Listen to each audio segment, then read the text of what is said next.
Hello everyone.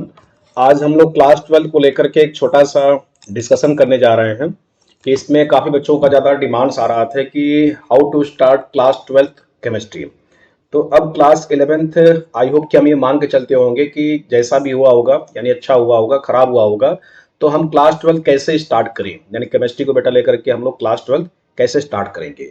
तो without waste your time let's start strategy of class 12th। यानी कि हम अप्रैल से अगर क्लास 12 केमिस्ट्री स्टार्ट करते हैं तो हमें कितना टाइम लगेगा, कितना टाइम देना होगा, किन किन कंटेंट में, और हमें चैप्टर्स में कितना समय देना होगा। तो उसी को देखते हुए हमने एक छोटा सा डिस्कशन स्टार्ट किया है कि आपसे हम एक छोटा सा टॉक कर लेते हैं बच्चों के डिमांड के हिसाब से कि क्लास 12 की केमिस्ट्री कैसे स्टार्ट किया जाए। तो अब देखो, क्लास 12 की केमिस्ट्री बेटा हमारे पास क्या होता है कि टोटली जो होता है 3 ब्रांच होते हैं, यानी फिजिकल होता है, ऑर्गेनिक होता है और इनऑर्गेनिक होता है। तो ये 3 वैरायटी में, यानी कि 3 हमारे कंटेंट में पूरी केमिस्ट्री डिवाइडेड होती है। तो इसमें जो आपके पास चैप्टर्स नेम है, तो पहले हमने सबसे पहले आपको अगर मैं बताऊं, अगर आप एनसीईआरटी को बेटा फॉलो करते हो, यानी एनसीईआरटी को अगर आप फॉलो करते हैं या कोई भी रेफरेंस बुक को फॉलो करते हैं, तो जो पार्ट 1 होता है, तो पार्ट 1 में आपको स्पेशली फिजिकल केमिस्ट्री मिलेगा। यानी पार्ट 1 में क्या मिलेगा, फिजिकल केमिस्ट्री मिलेगा, प्लस क्या मिलेगा, इनऑर्गेनिक मिलेगा। ठीक है। और जो आपका पार्ट 2 है, यानी कोई भी अगर आप एनसीईआरटी के अलावा रेफरेंस बुक फॉलो करते हो, तो इसमें पार्ट 2 में पूरा जो आपका दिखेगा ऑर्गेनिक केमिस्ट्री दिखेगा। यानी क्लास 12th में ऑर्गेनिक केमिस्ट्री का वेटेज बहुत ज़्यादा होता है। तो क्लास 11th में बच्चे जो होते हैं आखिरी में ऑर्गेनिक को पूरे एकदम घोड़े की चाल से दौड़ा के पढ़ लेते हैं। तो सबसे ज़्यादा डिफिकल्टी क्या होता है, ऑर्गेनिक केमिस्ट्री को लेकर के होता है। तो मैं एक एक चैप्टर का थोड़ा समरी आपको दे देता हूँ कि हमें चैप्टर में कितने कंट्रीब्यूशन हमारे बोर्ड एग्जाम में रखते हैं। तो क्लास 12th में सबसे पहला हमारा जो चैप्टर का नाम आता है सॉल्यूशन आता है, और बेटा जो सॉल्यूशन का बोर्ड में कंट्रीब्यूशन है 7 मार्क्स का है।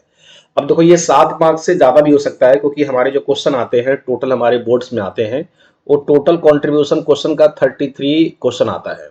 अब इसमें जो आपका 33 क्वेश्चन होता है वो कहने को 33 होता है, इसमें चॉइस को लेकर के लगभग अराउंड 39-40 क्वेश्चन बन जाते हैं। ओके। अब सॉल्यूशन के बाद देखो अगला बेटा चैप्टर जो आता है इलेक्ट्रोकेमिस्ट्री आता है। सॉल्यूशन हो गया, इलेक्ट्रोकेमिस्ट्री हो गया, तो ये चैप्टर नंबर, यानी कि ये चैप्टर का कंट्रीब्यूशन 7 मार्क्स का है। इलेक्ट्रोकेमिस्ट्री बोर्ड में टोटल 9 मार्क्स का पूछा जाता है। फिर इसके बाद बेटा केमिकल काइनेटिक्स है जो कि 7 मार्क्स का वेटेज रखता है। तो टोटल फिजिकल केमिस्ट्री हमारे बोर्ड एग्जाम लेवल पे कितना आता है, 23 मार्क्स का आता है। और लेवल को मिला दोगे, यानी और पार्ट हो गया, जो सब पार्ट हो गया, इनको मिला दोगे तो टोटल जो है 23 से लेकर के 30 मार्क्स के बीच में क्वेश्चन पूछ लेता है, क्योंकि इसमें हमारे कुछ क्वेश्चन में चॉइस भी रहते हैं। ठीक है। तो हमें बेटा स्पेशली, यानी कि फिजिकल केमिस्ट्री में देखो हमें मेजोरिटी क्या ना पढ़ना होता है, न्यूमेरिकल पे ज़्यादा ध्यान देना है, क्योंकि न्यूमेरिकल हमारे फिजिकल केमिस्ट्री में सबसे ज़्यादा पूछा जाता है। लगभग 15 से 12 नंबर का न्यूमेरिकल आता है। यानी मैं इसका अगर वेटेज बताऊं तो 15 से लेकर के 12 मार्क्स तक का क्या आता है, न्यूमेरिकल्स आता है। क्लियर हो गया अब तो। और इसमें क्या है, थ्योरी भी है, कुछ लॉ भी है, कुछ इंपॉर्टेंस डेफिनेशन भी आते हैं, और इसमें ग्राफ भी स्टडी करना होता है। तो ग्राफ हमारे बेसिकली क्या होता है, केमिकल काइनेटिक्स हो गया एंड इलेक्ट्रोकेमिस्ट्री हो गया। तो इन 2 चैप्टर में हमें ग्राफ की भी स्टडी करना होता है। तो ये चैप्टर का एक छोटा सा ब्रीफ है कि आपको इन चैप्टर के बारे में, चैप्टर का नेम हो गया, चैप्टर में हमें क्या ज्यादा इंपॉर्टेंस, कंटेंट पे ज्यादा ध्यान देना है। तो फिजिकल केमिस्ट्री में हमें न्यूमेरिकल पे ज्यादा स्पेशली ध्यान देना है। तो मेरे पीवाईक्यू के प्लेलिस्ट पड़े होंगे, तो आप इसका एक बार पढ़ते जाना। और मोस्टली क्या है कि अभी से जब आप अप्रैल से स्टार्ट करोगे तो मोस्ट इंपॉर्टेंट टारगेट ये होना चाहिए कि आप हर चैप्टर का कम से कम पीवाईक्यू लगाते चलो। क्योंकि बेटा एकेडमिक लेवल पे, यानी जो क्लास 11th लेवल पे जो आपका स्कूल का पेपर होता है और बोर्ड का जो पेपर होता है वो काफी डिफरेंट होता है। तो आप इसमें स्पेशली क्या है कि थ्योरी को पढ़ो, ग्राफ को पढ़ो, और उससे रिलेटेड क्या ना पीवाईक्यू क्वेश्चन को जरूर आप लगाते चले। तो पीवाईक्यू का मेरा लाइव सेक्शन में आप जाओगे तो इसमें आपके पास प्लेलिस्ट पड़ा होगा, तो प्लेलिस्ट में जाकर के आप मेरे पीवाईक्यू क्वेश्चन को हर चैप्टर वाइज को देख सकते हो। तो हम फिजिकल केमिस्ट्री में किसकी अहमियत देंगे, न्यूमेरिकल का वेटेज ज्यादा देंगे। और देखो इस चैप्टर में अगर मैं बात बोलूं तो जो सबसे ज्यादा मामला कि बच्चों को ये भी रहता है कि हमें कैसे पास होना होता है। तो केमिकल काइनेटिक्स चैप्टर क्या होता है कि ये इजी टॉपिक है। अगर हम बात करें तो इसमें से इजी और मॉडरेट कौन है, तो बेटा ये इजी टॉपिक है, और ये हम कह सकते हैं कि डिफिकल्ट टॉपिक है, यानी थोड़ा स्लाइटली ये डिफिकल्ट मिलेगा। और सॉल्यूशन क्या है, मॉडरेट लेवल का टॉपिक है। थोड़ा ये सब में आपको मैं कैटेगरीज कर दूंगा तो थोड़ा पढ़ने में आसानी जाएगा। ठीक है। अब देखो इसके बाद चलते हैं बेटा इनऑर्गेनिक की ओर। तो इनऑर्गेनिक में हमारे स्पेशली क्या है ना, 2 चैप्टर्स है, डी एंड ए ब्लॉक्स है एंड कोऑर्डिनेशन कंपाउंड्स है। तो डीएफ ब्लॉक से भी 7 नंबर का है और हमारे पास कोऑर्डिनेशन कंपाउंड से भी 7 मार्क्स का वेटेज लेके चलता है। तो इसमें आप स्पेशली इसका डेफिनेशन है, थ्योरी है, कुछ कॉन्सेप्ट है, कुछ एक्सेप्शनल चीजें हैं। इसके अलावा आप पीवाईक्यू लगा लेते हो तो मोस्ट ऑफ द जो आपका डीएफ ब्लॉक हो गया, कोऑर्डिनेशन हो गया, तो इनसे क्या होता है पीवाईक्यू क्वेश्चन ही आता है। यानी डीएफ ब्लॉक से कोऑर्डिनेशन से क्या क्वेश्चन पूछता है बोर्ड एग्जाम लेवल पे, अगर आप सिर्फ पीवाईक्यू लगा लेते हो, सिर्फ आप इसमें पीवाईक्यू पे ज्यादा ध्यान देना है। तो इसके भी हमारे प्लेलिस्ट में क्वेश्चन आपको दिख जाएंगे। सबसे ज्यादा बेटा कंफ्यूजिंग होता है ऑर्गेनिक केमिस्ट्री को लेकर के। तो यानी क्लास 12th में सबसे बच्चे ज्यादा किस में ज्यादा कंफ्यूजिंग फेस करते हैं, ऑर्गेनिक केमिस्ट्री को लेकर के फेस करते हैं, क्योंकि इनमें क्लास 11th में बच्चों का उतना बेसिक क्लियर नहीं होता है। तो ऑर्गेनिक केमिस्ट्री को लेकर के देखो जो मेरा स्ट्रेटेजी है, पहले आप इन चैप्टर को ध्यान में देख सकते हो कि हमारे चैप्टर क्या क्या है। हेलोल्केन्स है, हेलोरिन्स है, फिर एल्कोहल फिनॉल ईथर है, एल्डिहाइड कीटोन कार्बोक्सिलिक एसिड है, अमीन्स है, और ये आपका एक बायोलॉजी से मिलता जुलता टॉपिक है जिसका नाम बेटा क्या है, बायोमोलिक्यूल्स है। ठीक है, तो अब स्पेशली देखो क्या कहते हैं, जब हम क्लास 11 की बात करते हैं तो क्लास 11 में जितना हम लोगों ने आईयूपीएससी पढ़ा हुआ है, अब ये आईयूपीएससी क्लास 12 में क्या होता है, चैप्टर में तब्दील हो जाता है। तो हमें इनके मेथड ऑफ प्रिपरेशन हो गया, प्रॉपर्टीज हो गया, उसके केमिकल प्रॉपर्टीज हो गए, कुछ कंपाउंड्स के यूजेज हो गए, इनकी स्टडी यानी कि हमें डीप में करना होता है क्लास 12 में, समझो। तो क्लास 11 की ऑर्गेनिक केमिस्ट्री में आईयूपीएससी को हम लोग पढ़ते हैं और कुछ चैप्टर हम लोगों ने एल्केन एल्किन एल्गाइड भी पढ़ा हुआ है। और क्लास 12th में क्या होता है कि हम उसी का इंडिविजुअल चैप्टर में स्टडी करते हैं। तो यही डिफरेंस है क्लास 11th की और क्लास 12 की ऑर्गेनिक केमिस्ट्री में। यानी क्लास 12 की जो ऑर्गेनिक केमिस्ट्री है, क्लास 11 की ऑर्गेनिक केमिस्ट्री उसी में समाहित हो जाता है। यानी कह सकते हैं कि 12th क्लास की अगर आप ऑर्गेनिक केमिस्ट्री पढ़ लेते हो तो 11th उसमें आपका इंक्लूडेड हो जाएगा।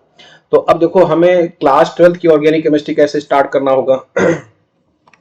तो हम इसमें स्पेशली देखो कैसे स्टार्ट करते हैं। यानी कि अगर हम क्लास 11 की बात करें, क्योंकि कुछ बच्चों का इसमें कहना ये रहता है कि सर मैंने तो 11th पढ़ा ही नहीं है।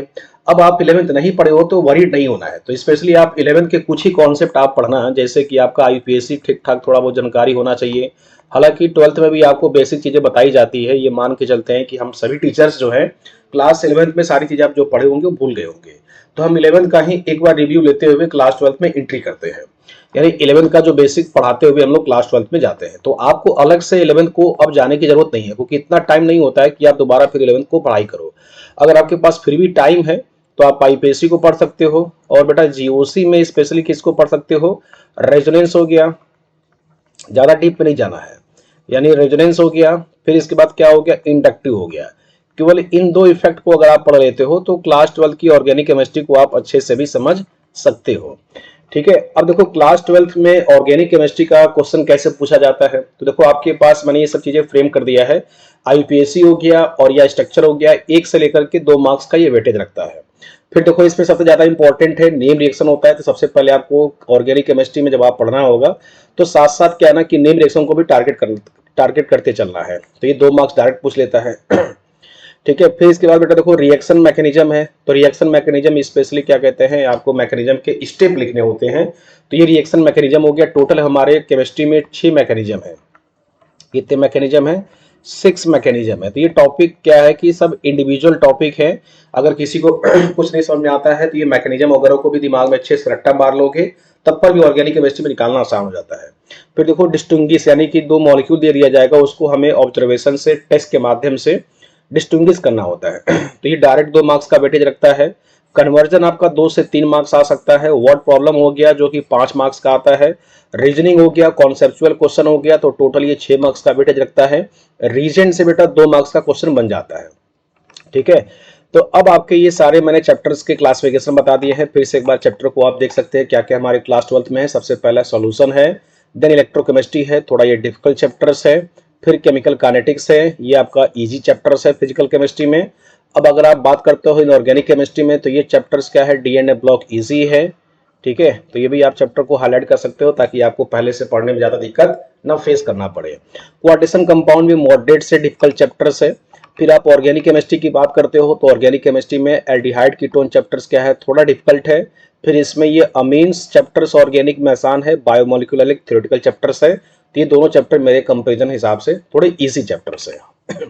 अब देखो आपको स्टार्ट कैसे करना होगा। तो सबसे पहले आप सॉल्यूशन को पढ़िए। सबसे पहले मेरे अगर आप एक्सपीरियंस से फॉलो करते हैं तो सबसे पहले आप सॉल्यूशन को स्टडी कर सकते हैं। सॉल्यूशन के बाद आप इलेक्ट्रो को भी पढ़ सकते हैं, या फिर आपके दिमाग में चल रहा है कि पहले हम फिजिकल खत्म कर दें, फिजिकल खत्म करने के बाद से इनऑर्गेनिक को रख दीजिएगा। ठीक है। फिर आप इसको यानी कि मई के मंथ से आप ऑर्गेनिक स्टार्ट कर दीजिए, क्योंकि क्लास ट्वेल्थ में ऑर्गेनिक का बेटा वेटेज बहुत ज़्यादा है। तो सबसे पहले मेरा प्रयास ये है कि अगर आप किसी भी चैनल से या किसी भी लेक्चर को आप फॉलो करते होंगे या किसी टीचर को फॉलो करते होंगे, तो आप स्पेशली एक चैप्टर से आप सोल्यूशन या इलेक्ट्रो को पढ़ करके डायरेक्ट आप ऑर्गेनिक पे ज़्यादा टाइम दो, क्योंकि क्लास ट्वेल्थ की ऑर्गेनिक केमिस्ट्री सबसे ज़्यादा हॉरिबल माना जाता है, क्योंकि इसमें काफ़ी ज़्यादा रिएक्शन है, काफ़ी ज़्यादा इसमें चीज़ें जुड़ जाती है। क्लास 11 से क्लास 12 की ऑर्गेनिक केमिस्ट्री बिल्कुल डिफरेंट है। तो मेरे अकॉर्डिंग क्या है कि ऑर्गेनिक केमिस्ट्री पे आपको बेटा टाइम ज़्यादा देना है। क्या करना है आपको? टाइम ज़्यादा देना है। तो इसको आप मई से और या फिर जून मंथ से आप इसको बिल्कुल स्टार्ट करेंगे तो ज़्यादा अच्छा रहेगा कि आपका नवंबर में या अक्टूबर से पहले आपकी ऑर्गेनिक केमिस्ट्री पूरी तरह से विद प्रॉब्लम प्रैक्टिस या पीवाईक्यू के साथ पूरी तरह से इंडअप हो जाए।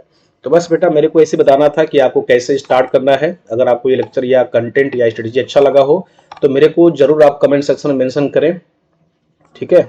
और मैं अप्रैल से अपने लाइव सेक्शन में और मैं आपको ये सारी चीज़ें यानी कि स्टार्ट करने की कोशिश करूंगा। Okay, thank you.